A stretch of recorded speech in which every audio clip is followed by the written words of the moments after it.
ओहो, अकीन समुद्र पानी जो खारा, तौअति भयउ सूझ अपारा।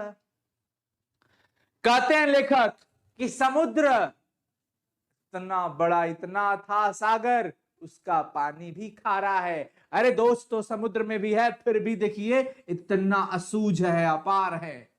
समझ ही नहीं पाया कोई, अपार है, पार ही नहीं कर पाते हैं आदमी।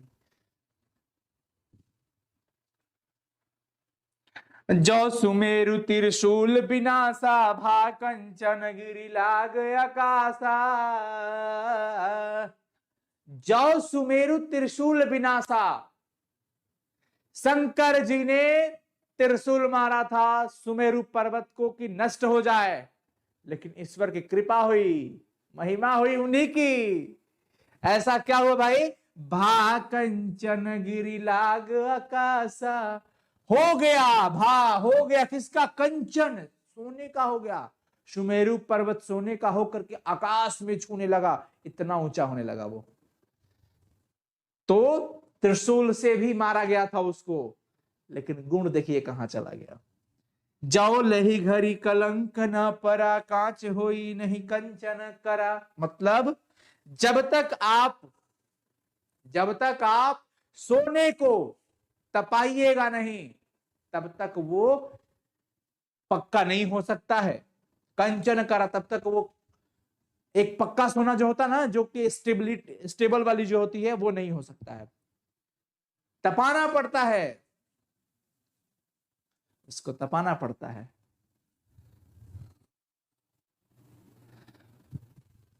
खुशबू भैया हम मिस किए हैं। I am so angry, I am so angry, I am so angry, so cool. अल्ले सब क्या हो रहा है जी?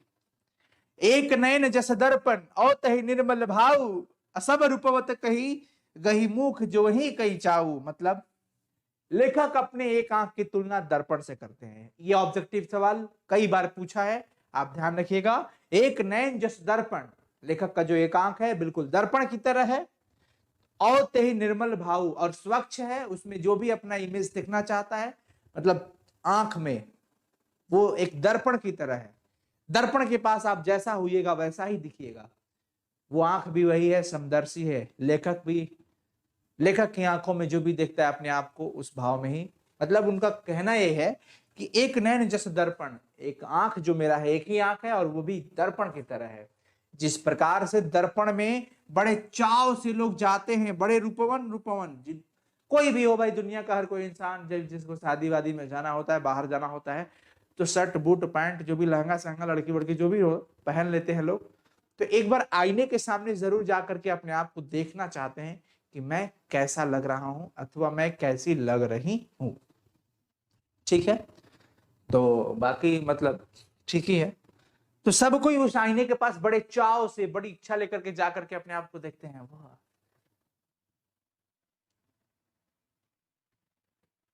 ये सब अब आईना के पास चलता है, थोड़ा सा जो भी अपना रहेगा ये सब चलता है, समझ गए? हाँ, तो ठीक है। लेखक अपने का की तुलना किसे करते हैं? दर्पण से। मुझे उम्मीद है आप सभी को समझ आ गया होगा।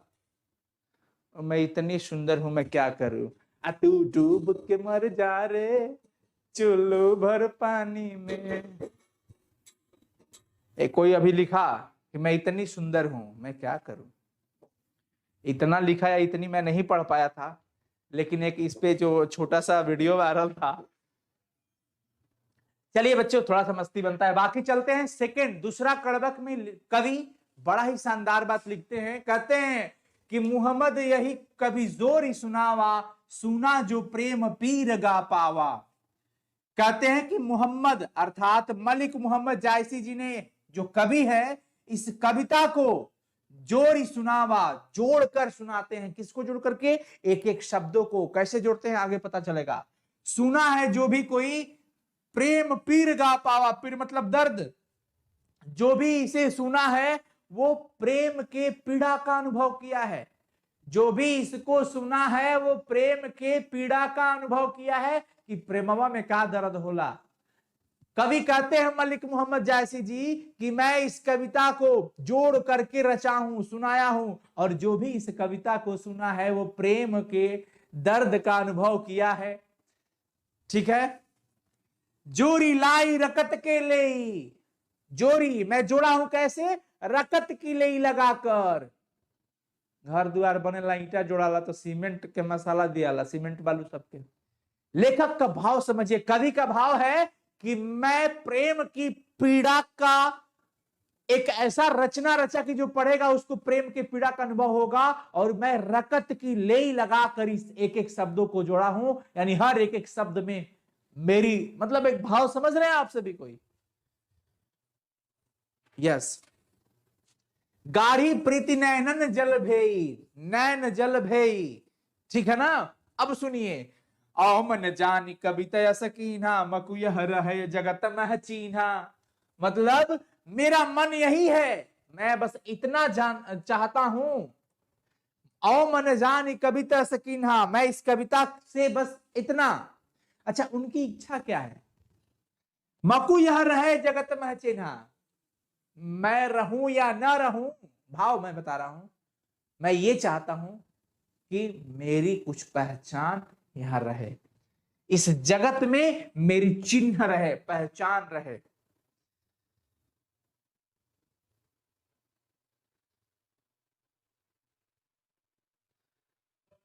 समझ गए बच्चों? यस, ठीक है। कहां सुरतन सेनी यस राजा, कहां सुआसी बुद्धि उपराजा। पद्मावत की एक पार्ट है। पद्मावत में रतन सेन राजा के बारे में आपने सुना होगा। पद्मावती रानी, वो बुद्धिमान सुगा, सुगा यानी तोता, जिसको सुआ कहा गया है। सुआ मतलब सुगा हो गया, तोता वो बुद्धिमान था। कोई नहीं रहा हो। कहां सुरतन सेनी यस राजा, कहां रहे राजा रतन सेन, नहीं रहे, चले गए। कहां सुआसी बुद्धि उपराजा, कहां रहा वो बुद्धिमान तोता, वो भी तो नहीं रहा। कहां अल्लाउद्दीन सुल्तान, अल्लाउद्दीन सुल्तान भी तो नहीं रहा, नहीं रहा। कहां राघव जे किन्न बखानू, आहा, राघव भी नहीं रहा जो बखान किया था। नहीं था ना, कोई नहीं रहा। कहां स्वरूप पद्मावती रानी, कोई न रहा जग रही कहानी। कहां रही वो रूपवती पद्मावती रानी, वो भी नहीं रही, कोई नहीं रहा, बस जगत में रह गई कहानी। बस इन संसार में ये कहानी ही रह गई, और उनकी नाम चर्चा जब तक ये जगत संसार रहेगा उनका नाम पढ़ के ही जाएगा। इसको बोलते हैं अमर हो जाना। शरीर भले ही मृत हो जाए, पर कृति से इंसान अमर हो जाता है। भगत सिंह आज हम सबके बीच नहीं है, पर हर एक युवा, हर एक भारतवासी के दिल में भगत सिंह बसते हैं, लबों पे भगत सिंह बसते हैं। ऐसे कई वीर शहीद क्रांतिकारी हमारे देश में हमारी भारत माता ने जन्म दिया था, जो आज हर भारतीय के दिल में और लबों पे उनका नाम रहता है, वो अमर हो गए, है ना बच्चों? इनकलाब जिंदाबाद। क्या बात है, बहुत बढ़िया। कहां स्वरूप पद्मावती रानी, कोई न रहा जग रही कहानी। इस जगत संसार में एक न एक दिन सबको चले जाना है। केहू गईल केहू बाबा की, केहू जाए वाला बा। ये आप सुने हैं? केहू गईल केहू बाबा की, केहू जाए वाला बा।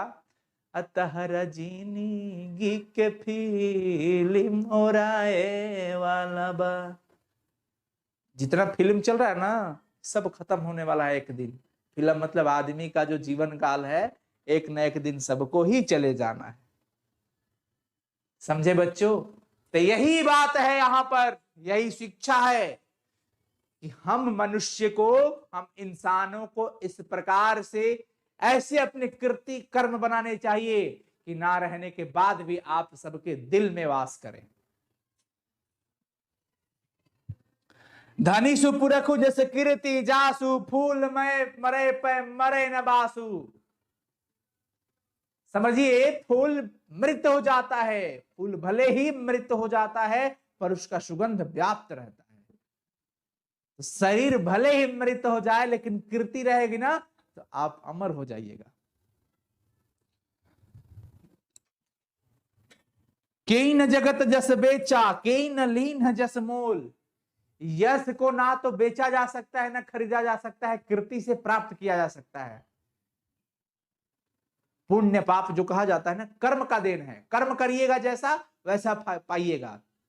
बोआबा गहूम तो धान ना कटाई, गहूमे कटाई। हम बबुआ तो कहबा हमरा के भैया, हम कह हमारे तो कहबा का रे। मतलब यार भाव है, सीधा सा मतलब है, हम जो बोएंगे वही फसल काटेंगे, जैसा करेंगे वैसा ही हम पाएंगे। बच्चों ये सीखने की चीज है। अगर आज हम अपने मम्मी पापा को कष्ट देंगे तो हम जिस दिन माँ पापा का रूप में आएंगे ना, उस दिन हमारा बच्चा भी हमें कष्ट देगा। ये सीखना है, रिटर्न है, तुरंत तुरंत रिटर्न मिलेगा। सुबह का किया शाम को वापस।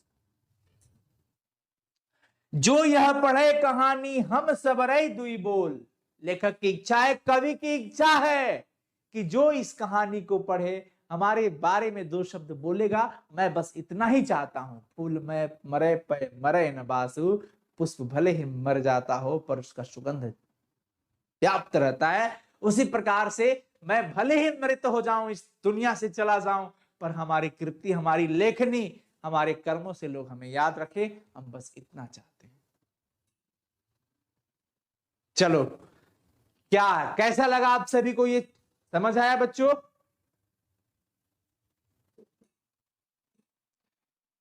यस, बहुत बढ़िया, बहुत ही अच्छा। तो फिर पीडीएफ मिल जाएगा इसका। हंसते रहिए, मुस्कुराते रहिए। ऐसे ही छोटे छोटे चैप्टर्स है, आराम से 20-25 मिनट के अंदर खत्म हो जाएगा। मिलते हैं फिर अगले सेशन में। तब तक के लिए बहुत शुक्रिया। हंसते रहो, मुस्कुराते रहो, स्वस्थ रहो, मन लगा करके पढ़ाई करते रहो। ऑल द वेरी बेस्ट बच्चों। Thank you so much. Good night, bye everyone.